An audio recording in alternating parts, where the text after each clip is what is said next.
There's a great quote. Paultz also survived a fourth quarter punch by Houston's Hakeem Olajuwon.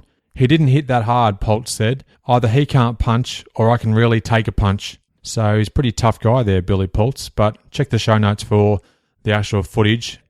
Either that or the concussion from the blow had led to him not thinking straight and speaking straight, because I'm sure that a punch in the head from Hakeem wouldn't tickle.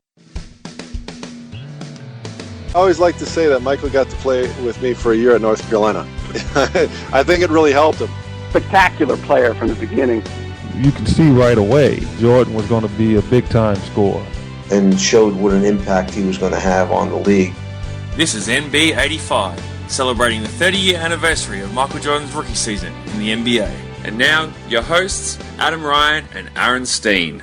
Welcome back to another episode of NB85, Aaron. We're up to the NBA playoffs. How are you today, mate? Looking forward to breaking it down line by line. Great stuff. NBA news, notes and quotes. 1985 playoffs, round 1. This period of time that we're covering, mate, is from the 15th of April through to the 28th of April. Looking forward to chatting about the NBA's second season. In my notes here, mate, I've got Minutia Lovers Unite. Indulge me for a moment. Entering the playoffs, 6 teams had a 500 or lower record. Cleveland and Phoenix were the 8th seeds in their respective conferences. Both had tallied 36 wins. And back in the East, Chicago had 38 and Washington 40. In the West, San Antonio Spurs and Utah Jazz each had 41 victories. On April 14, the odds and ends of the Chicago Tribune reported that the Bulls were unlikely to let head coach Kevin Lockery go, as they would have to pay out the last of his 3-year, $250,000 deal. It also said that the Bulls might have the perfect coach to replace Lockery on hand already in assistant Phil Jackson. Phil wasn't an assistant at that stage. That's why I brought it up. He was outside the NBA, but was looked at as a potential candidate because he was with the Albany Patroons at the CBA. Was definitely a sought-after candidate. That same day, Bob Sakamoto wrote that Dave Corzine walked through Newark Airport on his way home after the Bulls' loss on the final day of the regular season to the New Jersey Nets, except this time it wasn't for good. Instead, a stopover before their drive up the I-94 to Milwaukee for their opening round playoff series against the Bucks. Corzine said he'd usually be organising his plans for the summer about now. It's great how they're just open and honest. Back in these days, it's just like, oh, well, you know, we missed the playoff run, so I'll get ready for my summer holidays. Now, on the 15th of April, Bob Sakamoto, who kept us very busy throughout this NB85 series, so thanks, Bob, for all your contributions and making it such a joy to follow the team throughout this year. In the Chicago Tribune, he had an article titled Bulls Enjoy New Feeling, and it says, forward David Greenwood is the only player to partake in the NBA's Spring Madness in a Chicago uniform. How much longer the Bulls season lasts depends on whether they fulfill a potential never reached during the regular season. Now, in this same article, MJ was quoted with the following: I can't wait for the playoffs to get started. I'll come out strong. You have to make the best of it. Also on this day, in an attempt to fill a blank spot in the Tribune on April 15, Bob Sakamoto wrote a piece saying that Sidney Green is a key for the Bulls in neutralising Terry Cummings. Many a long Sambui were drawn in the article, which was full stopped with Green stating that, and I quote, I know I can score on them, give me the ball. And this beauty, if coach wants me to neutralise Cummings, I'm going to neutralise him. Right. Terry Cummings, in 41 minutes per game, would go on to average 29.3 points, 5.8 rebounds, 8.5 assists, and 2.8 steals in the series against the Bulls. Look, let's be honest. We have to say Terry Cummings, and I must also say, shameless self-promotion, former podcast guest, Terry Cummings was an absolute beast in the mid-'80s in the NBA, absolutely dominant. Not many people at all were ever able to actually curtail his efforts, so that's got to be said against Sidney Green's attempts to try and stop him. But what a series that he had, and we'll get to that very shortly, TC. Yep. Oh, after all that precursor, he gave me a yep. Rightio. So, Terry Cummings, inorlandos.com/17. It's like you have all these episodes listed just off the top of your head. It's I know. Extraordinary, mate. I'm referring to your document that you sent me very kindly. Thank you, mate. On April the 17th, the playoffs opened with Philadelphia defeating the Washington Bullets 104-97. Incredibly, it was the lowest attendance for a 76ers game all season of just 7,170 people. Come on, Philadelphia. One thing that I love about this series that we do is that I make a point to not read your notes before we record an episode, and I hadn't seen that. How can they draw 7,000 people for their first round playoff series? And they were one of the best teams in the East. Yeah, that's amazing. Absolutely amazing. The Chicago Tribune wrote in its NBA preview that the young Bulls might have a chance against the Bucks if they inject a little chaos, emotion, perhaps a shoving match or two, all straight from the Red Holzman playbook. The very next day, which was the day before his first playoff appearance, the Tribune included a half-page photo of Michael Jordan and a breakdown of his rookie season for the ages. 4 Chicago Tribune photographers were on hand to capture the amazing staggered image of MJ executing a layup. It was a very, very cool image. It's awesome. And in the show notes of this episode, inorlandis.com/NB85-26, I'll include that image, mate. Very good. It's a little bit hazy to see from the copy that we had access to, but still, you can get the point. It looks fantastic nonetheless. Yep. Games that took place on the 18th of April. Boston squeaked past Cleveland 126-123 in their series opener. Larry Bird began with 40 points in his first playoff game of 85, and Kevin McAngel had 26 points. Detroit opened their playoffs campaign with a 20-point win over the New Jersey Nets. It was 125-105.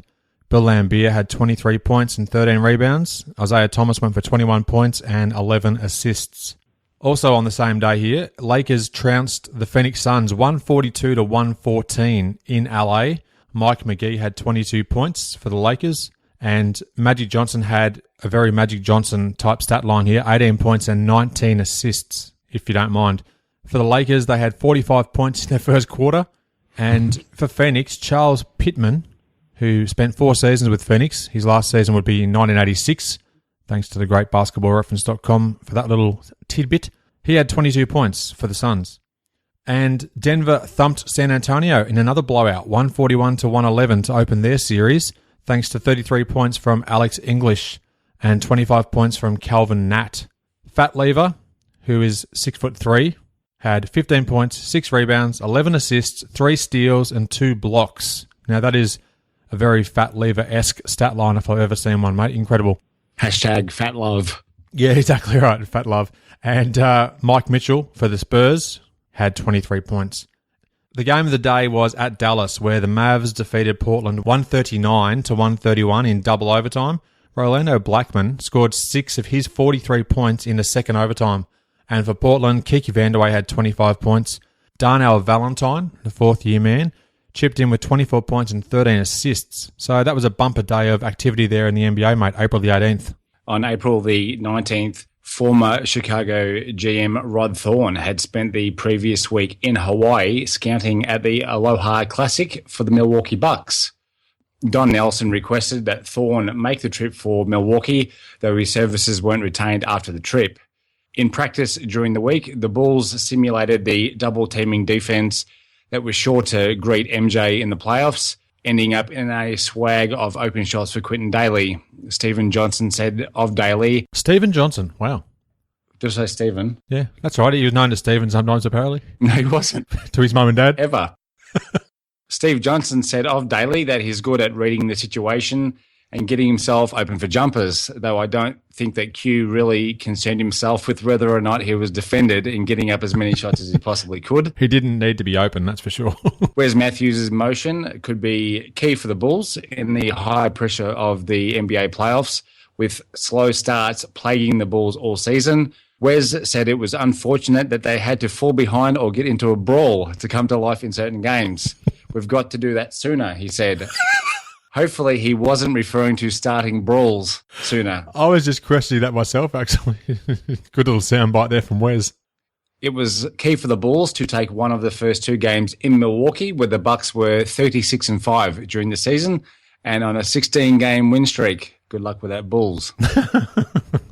The Bucks were fantastic at home, obviously. Now, on the 19th of April, this was the Bulls' first playoff game. Chicago at Milwaukee, and the Bucks held on to win 109-100 at the Mecca in Wisconsin in front of 11,052 fans. So the place was absolutely chock-a-block. This was the Bulls' first playoff game in 4 years, and entering the series, Bucks guard Mike Dunleavy, he was still on the injured list, mostly as a result of that bizarre on-the-tarmac incident that we discussed in an earlier episode of this NB85 series. So that really did have some pretty devastating effects on Dunleavy's career, and particularly this 85 season. For the Bulls, Jordan had 23 points, 4 rebounds, and 10 assists in his first ever playoff game, and Quinton Daly answered the bell. 25 points on 12 of 20 field goals, so great effort there from Q. For the Bucks, Sidney Moncrief had 30 points and 6 assists. Terry Cummings had 22 points and 5 rebounds. Paul McKeskey had 13 points, 10 rebounds and 6 assists, so that's a great effort there from Paul with 27 minutes of game time. A halftime defensive adjustment by the Bucks to double-team MJ at half court and get the ball out of his hands counted Jordan's 19 first-half points. Decent start in his first NBA playoff game. He's off to a flyer. Terry Cummings said Jordan systematically took our team apart in the first half. Quinton Central gunner Quinton Daly benefited by the clampdown on the rookie and responded with a team-high 25 points on 12 for 20 shooting. Some of these shots made in the face of a Bucks defense that put a premium on body contact, wrote Bob Sakamoto. Jordan went the entire second half without a made basket and made just 4 free throws as his only scores after halftime. Jordan said he had problems with a wisdom tooth that was causing him pain and weakened him in the second half. Now you mention it, mate. 19 points in the first half. Jordan's off to an absolute fantastic start, and yet gets held to 4 free throws in the second half, and the Bulls only lose by 9 in Milwaukee in the first playoff game of his career. So really, he only had to have a half-decent third and fourth quarter, and the Bulls could have actually had a chance at stealing that first game. Yeah. The Bulls matched Milwaukee shot for shot in the first half, trailing 58-54 at the half, and trailed 76-73 on a Quinton Daly layup with 1:28 left in the third term. Bob Sakamoto wrote to close out his article that the hopes of the Bulls may rest in the hands of a Milwaukee dentist. Which is an unnerving thought, no pun intended. Now, other games that took place on the 19th of April, Utah had a 115-101 win at Houston, and they stole the home court advantage. Adrian Dantley had 34 points for the Jazz. Thurl Bailey had 25 points and 10 rebounds also for Utah. And Ralph Sampson dialed up 26 points and 24 rebounds. Thank you very much. On the 20th of April, Boston edged Cleveland 108-106 to go up 2-0 in the series. Larry Bird went for 30 points and World B. Free dropped 25. Portland had an overtime victory, another overtime game here against Dallas. It was a 124-121 win, and they took the home court edge, evening the series at 1. Kiki Vandeweghe had 27 points, 8 of which came in overtime. Michael Thompson had 25 points and forced an overtime period, tying the scores at 110 with just 1 second to go. Rolando Blackman went for 41 points, giving him 84 points total in the first 2 games of the series. So fair to say that he was on fire. That'd be an understatement. Sam Bowie had 20 rebounds and Sam Perkins had 14 points and 19 rebounds. So good to see some of the 1984 draft picks stepping up in postseason play. Some great numbers there. With 84 points in the first 2 games, Blackman was really on a roll, wasn't he? He was. Love that. Good job. San Antonio rocked Denver 113-111 to even their series at 1 apiece. George Gervin had 41 points for the Spurs and Alex English had 29 for the Nuggets. It was a huge turnaround from the Spurs' disappointing Game 1 performance. And the LA Lakers took a commanding 2-0 series lead with a 17-point win at home, 147-130. This is a playoff game. Kareem Abdul-Jabbar had 24 points and Alvin Adams had 23 for the Phoenix Suns. These games continue with a scoreline of 147-130, and Kareem led the Lakers with 24 points. A game of that score, you'd expect someone to try to peel off a 40-point game at least, but 24 was it. Yeah, crazy, isn't it? From Kareem Abdul-Jabbar. On April 21st, the big threes for each team had neutralised each other in Game 1, wrote Bob Sakamoto, Terry Cummings, Sidney Moncrief, and the impressive Paul Pressey. Been a while since we've said impressive. And we've said the word impressive on multiple occasions, and each time as I listen back to these episodes, I'm actually expecting an impressive, but we didn't seem to feel the need, apparently, which is probably fair enough. They tallied 64 points in Game 1, which was the exact same number as Jordan, Orlando, and Quinton for the Bulls. So it would be up to one of the Bulls role players to step up and support the Stars if they were to steal home court from the Bucks before heading back to Chicago for Game 3. Stephen Johnson's broken thumb was limiting his effectiveness, and the Bulls centers of Oldham and Corzine spent most of Game 1 in foul trouble. This led to McKeskey and Lister each scoring 13 points. Anytime you can mention Alton Lister, one of my favourite NBA names, I'll welcome it gladly. And the all-time NBA leader in being dunked on as well. Hello to Sean Kemp, if you're listening. Now, Stephen Johnson, hey, I reckon the only time he's ever been called Stephen was by his mum when he was in trouble. That's how comfortable I feel. Oh, well, fair enough. With Stephen. So you should. Now, also, on April 21, the Bulls travelled... No, they didn't. They were probably still in Milwaukee. The Bulls were... derailed. The Bulls, still in Milwaukee, of course. Lost the game 122 to 115 in front of another sellout crowd of 11,052 fans. The Bucks went up 2-0. It was a 122 to 115 victory for Milwaukee. You mentioned earlier about the dentist. Jordan set out the previous day's practice as his mouth was numb from Novocaine, thanks to a Milwaukee dentist who removed some skin from MJ's aggravated wisdom tooth to help ease the pain. Having a numb mouth from Novocaine can be a real disruption to your dribbling. Probably could also help with dribbling as well, I guess, too, depending on which way you look at it. We need the dental technician to have the sucker on hand. That doesn't sound too good either. But anyhow, let's move on, mate, before we cause an international incident. Goodness me, we're off the rails very quickly in this episode. In the game itself, Jordan had 30 points, 4 rebounds and 12 assists, so a great second game for his playoff career. Orlando Woolridge stepped up with 26 points, and David Greenwood had 19 points and 7 rebounds. For Milwaukee, Terry Cummings had a great game, 30 points and 11 rebounds. Sidney Moncrief had 25 points and 6 assists, and Paul Pressey had 22 points and 8 assists. Obviously, after that trip to the dentist, MJ was really chomping at the bit. You forget to. I could see that it's going to be a continual stream of dentist-related puns for the rest of this episode. Orlando sat back in his locker room after the Bucks won 22 to 115 win in Game 2 and said, Terry Cummings is the best thing that's happened to Milwaukee since beer. That's a fair quote. Very accurate too. Hello to the inhabitants of Milwaukee, if you're listening. That's right. The Brewers. Terry Cummings was held well through 3 quarters with just 14 points, but then erupted for 16 in the final 12 minutes. It was a 2-point game for most of the afternoon, and MJ tied the score at 95 with 8:33 left in the game on a driving layup, which is when Cummings went to work. After scoring only 4 points in the second half of Game 1, MJ had only 9 in the final 2 quarters of Game 2, and Daly went 2 for 15, John Starks-esque, after his great shooting night in Game 1. Jeez. Referencing the 1994 NBA Finals, 9+ years in the future. We are all about the NBA history, my friend. We are, mate. There's no doubt about that.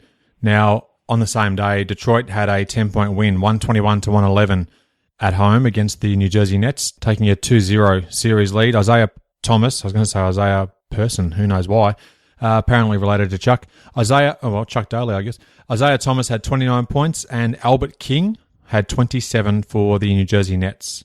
Houston had a very easy victory, 122 to 96 over the visiting Utah Jazz, and even the series at 1 apiece.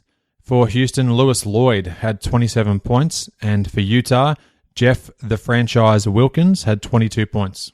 Household name, Lewis Lloyd.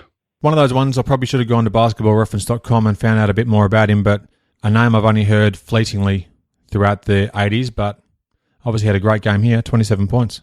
Philadelphia had a 113-94 victory versus Washington. Andrew Toney had 31 points for Philly, and they went up 2-0. Jeff Malone led the Bullets with 30 points. Charles Barkley had a good game, 11 points and 14 rebounds, and Moses had almost identical stats, 10 points and 14 rebounds. On April the 22nd, there were no games scheduled. So, moving on, mate. The odds and ends reported that Tulane's John Hot Rod Williams had been indicted on charges of bribery and conspiracy in a point-shaving scandal. Wow. Not good. He was found not guilty in the trial. Hot Rod's Wikipedia page suggests that, along with this incident, that he was a bit of a pain in the neck in his time in college, which I didn't know. No, I actually wasn't aware of that either. Interesting times there for the future NBA career for John Hot Rod Williams, who, of course, was an integral member of the Cleveland Cavaliers in the late 80s, early 90s, mate.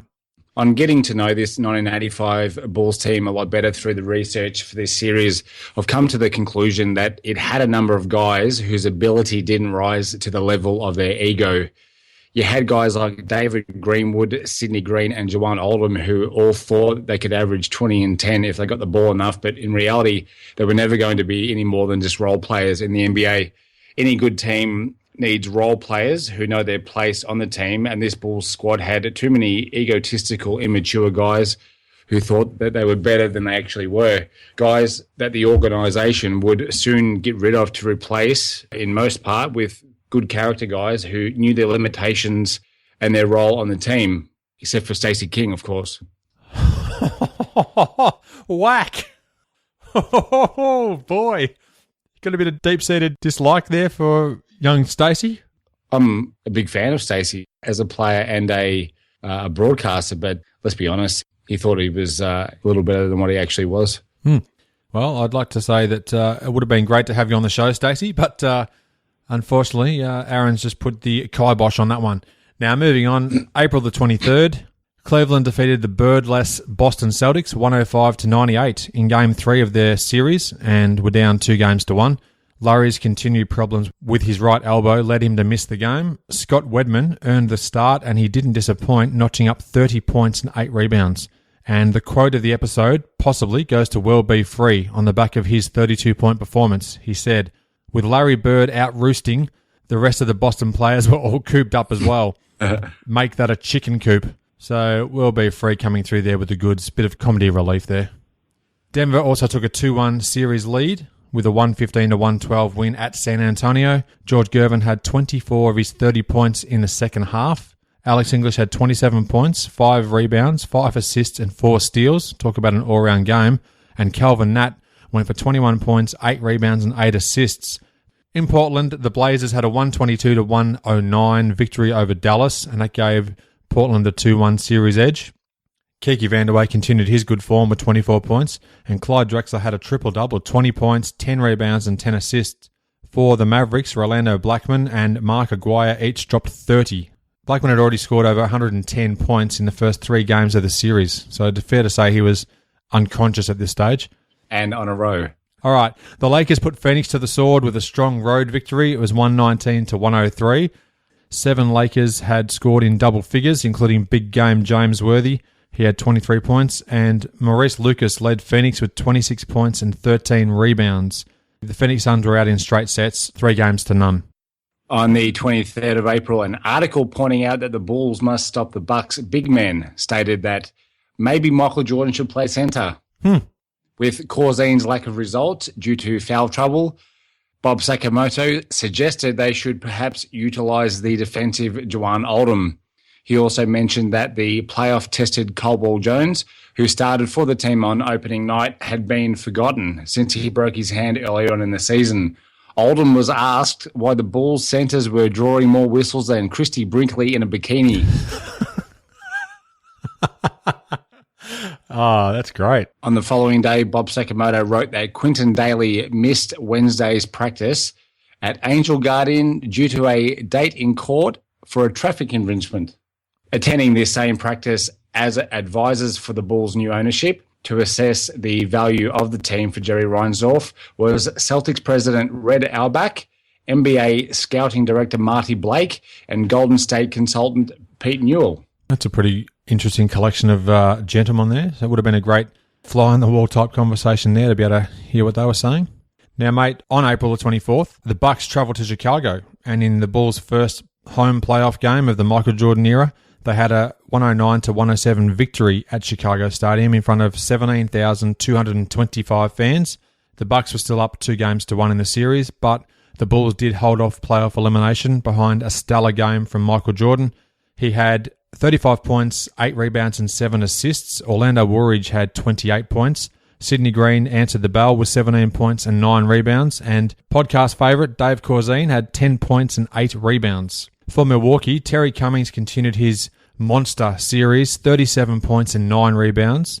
Sid the Squid Moncrief, 28 points and 13 assists. And no other Milwaukee Buck scored in double figures. And they lost by just 2 points. Would you find it amazing when I tell you that before we started this series, I'd never ever heard of Sidney Moncrief being called Sid the Squid? I wouldn't be that surprised because it's only a nickname in recent years that I've actually learnt. It'd be due to his long arms and being a good defensive player, I'd assume. Yeah, and just the fact that it also rhymes with his name as well always helps. Yeah. Speaking of nicknames, I've got an absolute belter to bring on a bit later on, mate, so stay tuned for that one. Oh, mama. After the game, Sidney Green carried MJ off the court and Lockery did an Irish jig. Wrote Bob Sakamoto after the Bulls' 109-107 win in front of 17,225 screaming fans at the stadium. It was close in the final 3 minutes before Jordan's go-ahead basket with 22 seconds remaining. Terry Cummings hit a game-high 37 points on a remarkable 15 for 20 from the field. Now, I watched this game recently and it helped me realise just how good Terry Cummings was at his peak. Some of the shots that he hit, particularly down the stretch, were breathtaking, both for me and the commentators. And this is at Chicago. Of course, he's a Chicago boy, so he had a lot to prove and came through with the goods in his first visit to Chicago in the playoffs as well. So, yeah, great effort there from TC. There weren't just shots around the hoop. He was routinely hitting 18 and 20 footers with a guy hanging all over him. It was just amazing shot making from TC in this game. Extending the defense, he did very well. The crowd at the stadium was so loud down the stretch that a 24-second violation on the Bucks was called several seconds after the shot clock had expired. The officials couldn't hear the horn. Bulls coach Kevin Lockery did hear the horn, and you should have seen his reaction in trying to let the officials know. Good value. Sidney Green's 17 points and 9 rebounds were met with a huge roar from the stadium crowd when it was announced after the game. Now, on the same date, courtesy of an Isaiah Thomas baseline jumper with just 2 seconds left, Detroit escaped New Jersey with a 116-115 win. In turn, they swept the Nets and moved on to round 2. Buck Williams had a monster game, 28 points and 12 rebounds for New Jersey. Utah had a 112-104 victory against the Houston Rockets, and the Jazz were up 2-1. Hakeem Olajuwon had 26 points and 16 rebounds, along with 5 steals. Very impressive. Adrian Dantley had 29 points and 8 rebounds. And Big T, Thurl Bailey, had 22 points, 11 rebounds and 6 assists. So that's a very good stat line there from Thurl. Also on the same day, Washington were 118-100 winners against the Philadelphia 76ers. The 76ers were still up 2-1. Gus Williams had 28 points for Washington. Jeff Ruland had 25 points, former podcast guest. Let me refer to my document here. Shameless self-promotion. inorlandis.com/45. Thank you, Aaron.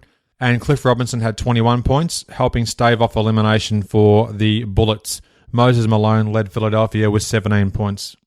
On April 25, the NBA's all-defensive team was named. It featured 2 Milwaukee Bucks, Sidney Moncrief and Paul Pressey, Utah Giant Mark Eaton, former podcast guest, inorlandis.com/49, Mo Cheeks of the 76ers, and LA Lakers' Michael Cooper. Without question, an impressive array of defensive players. No doubt about that. On this same date, Boston held on for a 117-115 win at Cleveland, and they closed out the series 3-1. Now, interestingly, the total point differential over all 4 games was just 14 points. Gallant effort put forth by the upstart Cavs. And Larry Bird had 34 points, 14 rebounds, and 7 assists. Dennis Johnson went for 24 points, and for Cleveland, World B. Free had 30 points and 9 assists, and Phil Hubbard had 23 points and 7 rebounds. the 85 Cleveland Cavaliers started out the season like the 93 Dallas Mavericks and rounded it out like the 1996 Chicago Bulls. Wouldn't you agree? That's a nice comparison, man, mate. I like that. Good job. Also on the 25th, Portland defeated Dallas 115-113. The game and the series, 3-1, was decided by a guy named Audie Norris. He hit a 10-foot baseline jumper with just 1 second left. Aguirre then missed a desperation heave at the buzzer. Now, Norris had 9 points and 9 rebounds in this game. This would be the last of Audie's 3 NBA seasons. And in 1984-85, he averaged 5.1 points and 3.2 rebounds in 78 regular season games for Portland, and he started 13. Those stats are courtesy of thegreatbasketballreference.com. Audie's nickname was the Atomic Dog, which is one of the great nicknames of all time. Did I talk it up a bit too much? That's the Atomic Dog. Actually extraordinary. I would love to ask the person who came up with it how the heck they came up with the Atomic Dog. Another little fact gleamed from basketballreference.com. Incidentally, mate, Audie Norris, he also played in a 1990 Spanish All-Star game with Michael Jeffrey Jordan. So there you go, mate. A little bit of minutia for the fans out there. Now on April 26, Milwaukee put Chicago away for good. They won the series 3-1 with a 105-97 win at Chicago Stadium. They were up by 17 in the third quarter, Milwaukee, and then they held off one of their patented late-game Bulls charges and advanced to round 2. Jordan had 29 points, 17 of which came from free throws, and Quentin Daly had 17 points for the Bulls. For Milwaukee, Terry Cummings had 29 points and 12 rebounds, capping off a fantastic series. Moncrief and Pressey also delivered the goods. Sid had 23 points and 7 boards, and Paul went for 20 points, 6 rebounds, 4 assists, and 6 steals. So that's a classic Paul Pressey stat line as well, in the same vein as Fat Lever. With 3 minutes to go and the Bulls trailing 98-87, some of the Bulls fans started filing out of Chicago Stadium. But if they were listening in their car on the way home, they were probably cursing themselves as the Bulls got it back to 98-94. Then 2 missed Terry Cummings foul shots, the second of which was an air ball, had the crowd roaring as 2 Jordan free throws brought it back to a 2-point Bucks lead. Terry Cummings then hit 6 free throws in the last 32 seconds to ice the game for Milwaukee and sent Chicago home for the season in eliminating them 3-1. The Bulls trailed by as much as 17 points during the third term, but as had been their game plan all season, they kicked into gear and made it a game in the fourth. Same day as well, Julius Erving had 25 points as Philadelphia eliminated Washington 3-1 in the 76ers 106-98 victory in Landover. Barkley had 16 points and 14 rebounds, and Jeff Malone led the Bullets with 24 points. Jeff Ruland, dare I say it, former podcast guest, in Orlandos.com/45. Jeff Ruland had 13 points and 10 rebounds, so good game there from Jeff. Houston held on to have a 2-point win at Utah, tying the series at 2 games apiece. Olajuwon and Sampson combined for 36 points and 29 rebounds and 5 blocks for good measure. Mark Eaton of the Jazz set an NBA single-game playoff record with 10 blocks. Amazing. Have I mentioned that Mark's a former guest on the book? No. In Orlandos.com/49, I believe. San Antonio had a 5-point win, 116-111, and they forced a deciding 5th game of the series at Denver. Alex English had 27 points and 8 rebounds, and Mike Mitchell had 37 points, 8 rebounds, and 4 assists. So that was a fantastic game there from him. Now, we should mention here, mate, on April the 27th, which was the day before 2 Game 5s that would close out the first round of the playoffs, it was the first game of the second round series between the Lakers and Portland. 2 more series, Boston versus Detroit and Philly versus Milwaukee, commenced on April 28, but we'll be covering those series in our next episode. Therefore, on the 28th of April, Denver routed San Antonio 126-99, and they advanced to the second round. Artis Gilmore led the Spurs with 19 points, and Alex English paced Denver with 33 points, whilst Calvin Nat added 20 points and 10 rebounds. And last but not least, Utah clinched their series 3-2, defeating Houston 104-97. Now, this is a classic game, this one. The Jazz outscored Houston 37-21 in the fourth quarter. Adrian Dantley went for 25 points. Olajuwon scored 32 with 14 rebounds and 6 blocks for the Rockets. And Ralph Sampson also had 23 points and 13 rebounds. The Jazz run was likely sparked by a remarkable fourth quarter incident which involved Hakeem Olajuwon and Jazz veteran Billy Whopper Paultz. Whopper, one of the great nicknames. What a name. Now see the show notes for details because I'm going to include some links to YouTube and hopefully the video still stays online long enough to check it out. In a remarkable incident, Olajuwon just smacks Billy Paultz upside the head. No foul called whatsoever. No technical foul, no personal foul. The refs don't see it. But anyhow, for the Jazz, Big T, Thurl Bailey had 15 of his 20 points in the pivotal last quarter to help give the Jazz the victory in quite a remarkable game. And what was the outcome of the stoush between Olajuwon and Paultz? The other background behind the game, I should add, is Mark Eaton went down with an injury late in the second quarter of the game. So he sat out the game in street clothes for the second half. And then Billy Paultz became a pivotal figure for Utah in trying to take up the slack that was due to Eaton sitting on the bench. So that was the other subplot as well. Mark Eaton showered at halftime and changed into his civilian clothes. That's cool. Billy Whopper Paultz, he was in his 15th consecutive year in the playoffs, no less, which was his last year in the NBA. He was a really good player in the ABA before coming across to the NBA. And there's a great quote. Paultz also survived a fourth quarter punch by Houston's Hakeem Olajuwon. He didn't hit that hard, Paultz said. Either he can't punch or I can really take a punch. Now, if you actually see the video footage, you'll see that it was a pretty decent smack in the face. So he's a pretty tough guy there, Billy Paultz. But check the show notes for the actual footage. Very interesting. Either that or the concussion from the blow had led to him not thinking straight and speaking straight, because I'm sure that a punch in the head from Hakeem wouldn't tickle. No, it wouldn't have tickled at all. It looked pretty nasty, I must admit. That wraps up the first round of the playoffs. We've covered all the series. Next episode, we'll be chatting about the second round of the NBA playoffs. Let's go through some of the individual highs of the first round of the playoffs. Rolando Blackman, not surprisingly, was the high man with 43 points on the 18th of April in Dallas's game against the Portland Trailblazers. The leading rebounder for this first round of the playoffs was Ralph Sampson, who had 24 rebounds in Houston's game against the Utah Jazz on the 19th of April. And Magic Johnson went for 19 assists. He was the high assist man in a game against Phoenix on the 18th of April. So that wraps up the first round of the NBA playoffs there, mate. Is there anything you'd like to add before we do wrap up the episode? Thanks again, as always, for being a part of the series. It's been a pleasure for you, mate. No, mate, I'm all done here. I'll just leave it up to Robo. Thank you, Aaron. Giddy up. Thanks for listening. I hope you enjoyed the show and share my web address with your friends and colleagues, inallairness.com. Check out the podcast archive for plenty more episodes with high-profile guests. Follow me on Twitter at inallairness. Please add your like to the show's social hub, facebook.com/inallairness. Join me next time for another edition of the show.